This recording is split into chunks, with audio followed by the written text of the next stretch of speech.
पाकिस्तान और इंडिया दोबारा संडे को आमने सामने है, लेकिन पाकिस्तान और इंडिया का ये जो मैच है इससे पहले ही हालात कुछ अलग से नजर आ रहे हैं।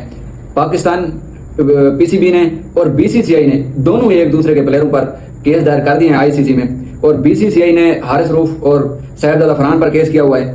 उसी मामले में जो हारिस रऊफ ने वो जहाज वाला हाथ बनाया था और वो गन वाला सैयद फरहान ने बनाया था, लेकिन पाकिस्तान के बोर्ड ने भी इन पर केस दायर किया हुआ है सूर्य कुमार यादव पर।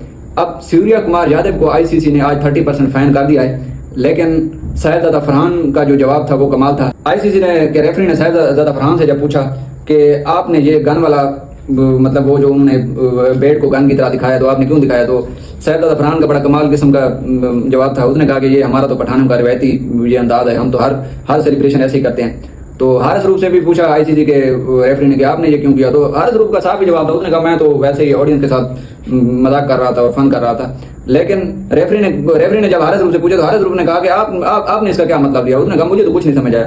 हारिस रऊफ ने कहा जब आपको कोई मसला नहीं है तो ये इनको क्या तकलीफ है। लेकिन नाज़रीन वहाँ इंडियन जो थे ना, इंडियन ने एक ने कहा कि उन्होंने कहा कि जी ये तो हमें छिड़ा रहे थे, 60 इनकी जो उनकी एयरफोर्स है वो बोलती है इसलिए ये हमें छिड़ा रहे थे। लेकिन अभी तक जो हमारी इतलात हैं, इंडियन मीडिया के ये दावे हो रहे हैं कि जी हारिस रऊफ को भी चार्ज कर दिया गया, फाइन कर दिया गया, लेकिन अभी तक पीसीबी ने इसकी तस्दीक नहीं की है।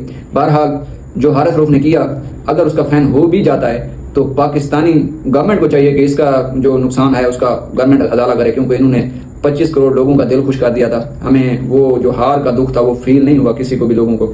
लेकिन यकीन करें इंडियन मीडिया की चीखें निकलवा दी, वो रोने धोने पर आ गए, और इंडियन अवाम इस चीज़ को इतनी तकलीफ समझते हैं। ये जो 6-0 है ना, ये इंडियन मीडिया के लिए एक छेड़ बन चुकी है, जैसे वो चाय वाला कप बन चुका था अभिनंदन वाला।